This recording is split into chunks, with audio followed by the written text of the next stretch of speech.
Por que os judeus não enxergaram nele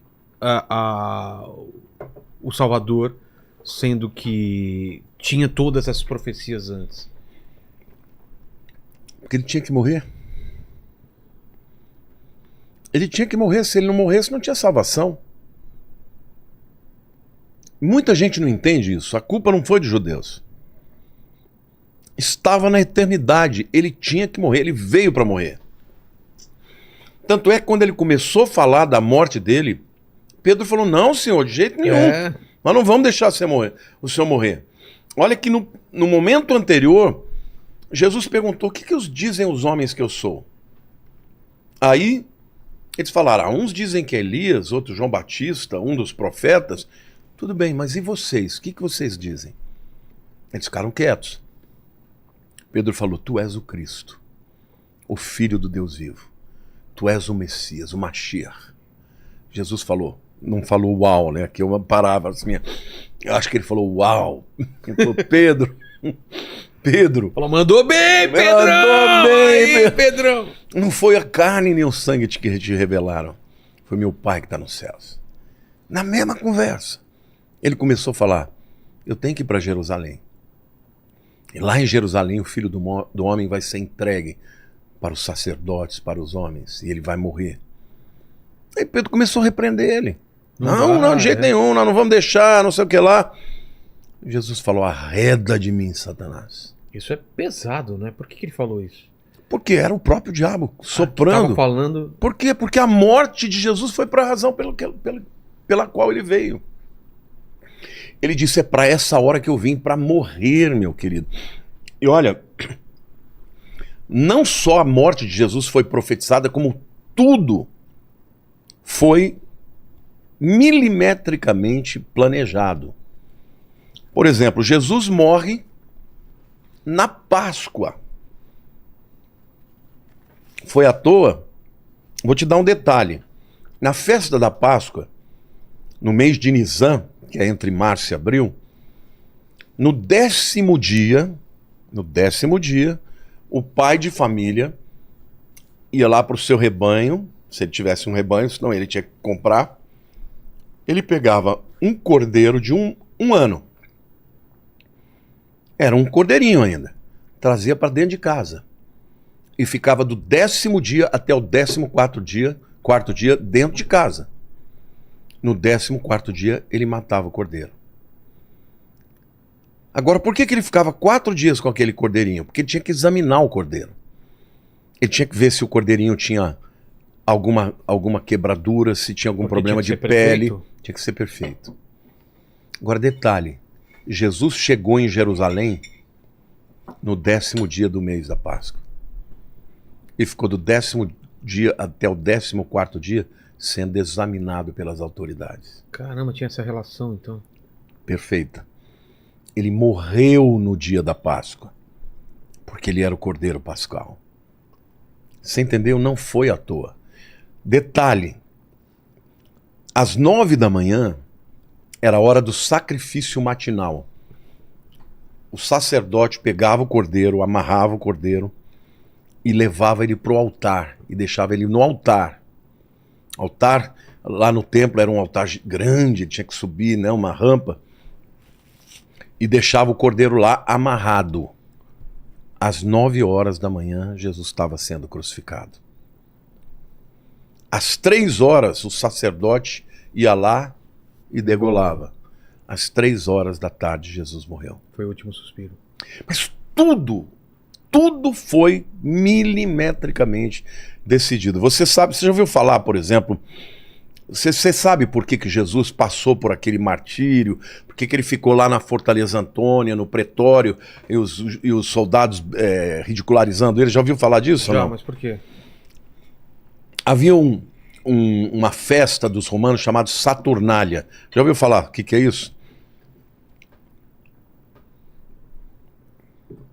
Saturnália era uma festa que acontecia em dezembro.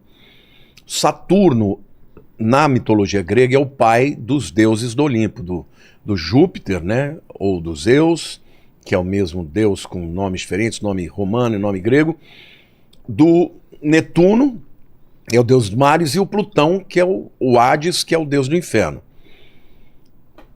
O que eles faziam? Durante uma semana, os escravos, os empregados podiam fazer o que quisesse. Era assim, podia xingar o chefe, podia falar pro dono, ó, você não vale nada, seu filho é do não sei o que lá. Você gostou disso, hein? Gostou disso aí, Paquito? Gostou dessa semana aí, hein? Talvez tenha Fazer gostado uma como chama? Saturnália. Vamos instituir a Saturnália aqui uma semana Bora. sem perder a amizade. Sem perder a amizade. Não, Nem e detalhe, quando terminava não podia fazer nada. Exatamente, né? Se acabar a amizade, o vínculo empregatício. Exato. Somos amigos, mas você tá na rua. Aí não adianta nada também, né?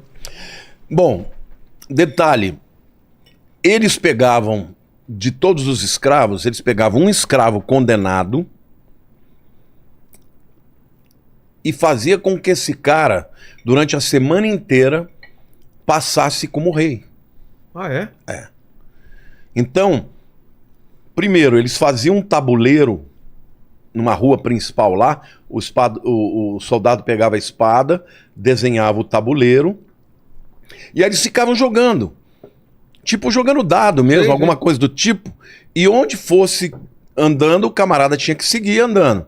E eles faziam adoração, Reverência. se prostravam, reverência. Ó, rei, o que é pra fazer? Aquela coisa. Meio zoando, assim, né? Meio Zoando total. Só que chegava no final da semana, aquele escravo condenado tinha que se matar na frente do altar de Saturno. Essa era a lei da festa da Saturnália. Os outros podiam fazer à vontade, que não ia ter nenhuma punição, mas um deles ia acabar tirando a própria vida. Os soldados romanos, quando receberam Jesus, estavam entediados. Embora não fosse dezembro, fosse ali entre março e abril, eles falaram, vamos brincar, fazer o jogo da sorte. O jogo da sorte, não, o jogo do rei. Então, por causa disso, eles colocaram um cetro na mão dele, uma coroa de espinhos. Ah, é por isso? É uma capa. Rei dos judeus. Rei dos judeus, ele era a festa que se brincava na Saturnália. Só que qual é a diferença? Lá era um escravo condenado se passando pelo rei. É. Aqui era o rei do universo, morrendo como um escravo condenado. Então, isso é o que Deus fez. Filipenses 2 diz assim, tende em vós o mesmo sentimento que houve em Cristo, que sendo em forma de Deus, não ousou por usurpação ser igual a Deus, antes a si mesmo se esvaziou, tornando-se homem, e como homem, servo, e como servo foi até a morte de cruz. Então tudo o que aconteceu é porque ele escolheu descer até o mais profundo abismo para morrer por nós. Por isso que Filipenses diz, por causa disso, Deus o exaltou e deu a ele um nome sobre todo nome, diante do qual todo joelho se dobrará e toda língua confessará que Cristo Jesus é o Senhor. Então, meu camarada, saiba de uma coisa, Jesus não morreu porque ele foi incompetente. Jesus não morreu porque ele foi um fraco, porque não teve força política. Ele morreu porque ele se entregou. E olha que coisa tremenda, porque quando... Pensa o seguinte, Jesus não era de Jerusalém, ele ficava o tempo inteiro aonde? Ele ficava na Galileia, só ia para lá nas festas de peregrinação. Quando ele chega lá, ele não é conhecido. Por isso que Judas foi lá Teve que apontar. e falou, eu vou vender por 30 moedas de prata, eu entrego Jesus para vocês. E aí assim foi, deram dinheiro para ele, e ele foi até o Getsemane, que você deve ter conhecido, né? O Gethsemanim, que é a prensa de azeite lá, o lugar onde se faziam, né? Onde prensavam as azeitonas para fazer o azeite para o templo. E quando ele chega lá de noite, foi Judas que disse, é ele, beijando no rosto. Mas quando os soldados chegaram e falaram, quem é Jesus de Nazaré? Ele disse, sou eu. Quando ele disse, sou eu, eles caíram no chão. Poder, porque esse sou eu é Yahweh, é o nome de Deus. Aí eles caíram.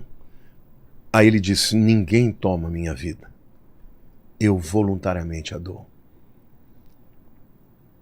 Vilela, ninguém matou Jesus, ele se entregou. Por isso não é culpa de judeu, não é culpa de romano, é minha culpa, é sua culpa. Nós crucificamos Jesus. Foi o meu pecado que crucificou Jesus. Então, a Bíblia diz que aquele que muito foi perdoado, muito amou. Jesus certa vez perguntou, né, contou uma parábola, não sei se já ouviu falar da parábola do bom samaritano. Sim. E ele fala, né, de um homem saindo de Jerusalém para Jericó. Jerusalém é uma cidade que fica a 800 metros acima do nível do mar. E Jericó é uma cidade que fica 250 abaixo do nível do mar. Então é uma descida, né, uma ribanceira. Isso representa a descida de Jesus do céu para a terra. E aí ele diz que passou um sacerdote e encontrou lá um camarada que tinha sido assaltado, estava ferido, quase morrendo, e ele olhou, passou de largo. Passou depois um escriba, também deixou de lado. Quando passa o samaritano, que era um povo que era rejeitado pelos judeus, ele pega, leva o camarada para a estrebaria, para a hospedaria, lá ele deixa ele por 2 dias e depois ele dá o dinheiro para cuidar dele, depois vem buscá-lo. Isso fala de Jesus descendo dos céus para vir cuidar dos pecadores, daqueles que o mundo deixou de lado. Então esse é Jesus, é o Jesus que se esvaziou, que se tornou homem, mas que quando quis, se ele fizesse isso aqui, ó, ele acabava com tudo. É o Senhor dos senhores. Então até a morte dele era necessário. Então não foram os judeus. Tudo isso para dizer o quê? Você me perguntou, né?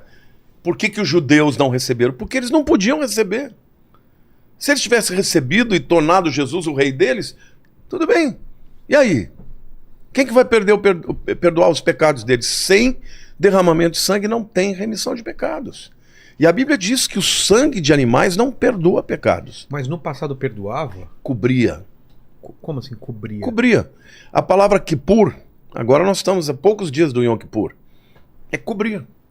Porque pensa o seguinte, no Santos dos Santos tinha a Arca da Aliança, certo? Santos, que é aquela parte mais reservada. Mais reservada. Na época de Cristo já não tinha mais a arca, mas na época do primeiro templo tinha. No tabernáculo também. Lá dentro, porque assim, o templo, a primeira parte, tinha a parte exterior, né, que era o átrio exterior, depois tinha o pátio das mulheres, depois o pátio dos homens, depois as escadarias ali dos sacerdotes, e aí entrava naquele prédio que a gente vê. A primeira câmara era o lugar santo, que tinha do lado esquerdo as menorás, à direita a mesa do pão da proposição, na frente tinha o altar de incenso, e depois da cortina tinha o Santo dos Santos com a Arca da Aliança. A tampa da arca chama propiciatório. O sumo sacerdote, uma vez por ano, ia lá e aspergia o sangue por toda aquela tampa. Qual é a ideia? Dentro daquela arca tinha o vaso com o maná, tinha a vara de Arão que floresceu e tinha as tábuas da lei. O que significa isso? Esses são 3 objetos que mostram o pecado do homem. Por quê? Qual que é o primeiro mandamento que estava escrito nas tábuas da lei? Não terás outros deuses diante de ti. Quando Moisés desce, o que ele encontra lá embaixo? Bezerro de ouro. O povo adorando o bezerro de ouro. Então já quebraram ali. Então, as tábuas da lei mostram o pecado dos homens. E o vaso do maná? Tinha maná lá dentro. O que era o maná? Era a provisão de Deus. O que o povo de Israel fez? Não aguento mais comer esse pão vil. Pecaram contra Deus com a provisão que ele deu. E a vara de Arão é que quando Moisés determina que Arão ia ser o sumo sacerdote, alguns dos outros levitas reclamaram. Mas por que ele? Isso aí é o quê? Nepotismo, né? Está escolhendo ele porque ele é o irmão, não é porque Deus quis. Então o que Moisés fez? Vamos fazer o seguinte, cada líder tribal pega o seu cajado e traga aqui. Todos trouxeram. Todos eles deixaram o seu cajado dentro do tabernáculo. Passou a noite. De manhã, Moisés pegou tudo de volta. Todos eles estavam iguais, menos o de Arão. O de Arão nasceram flores de amendoeira. E ali eles viram um milagre. Não, então Arão é o sumo sacerdote mesmo. Mas os 3 elementos mostram como o homem pecou diante de algo que Deus fez por eles. Por isso a tampa tinha que ter o sangue que cobrisse. Porque quando Deus olhasse, ele não via aquelas coisas. Ele via o sangue. E é isso que o sangue faz. Ele cobre multidão de pecados. Só que o sangue de Jesus não só cobre, ele destrói os pecados. Ele nos torna mais alvos do que a neve. Lembra daquele cântico que deu rolo, né? Alvos mais que a neve. Que até eu falei aqui que não tem nada a ver, que não tem a ver com preto e branco. É o vermelho do sangue, né? Que torna a gente mais alvo que a neve. Então, tudo aquilo apontava para Cristo. As pessoas não sabiam, mas era Cristo. Por quê? Porque o sangue de animais não perdoa. Ele só cobre. É um paliativo. É um paliativo. Tanto é que todo ano eles tinham que fazer um novo Yom Kippur. Entendi. Só que o livro de Hebreus fala que uma vez por todas Jesus morreu por nós. Não tem que ter mais sacrifício.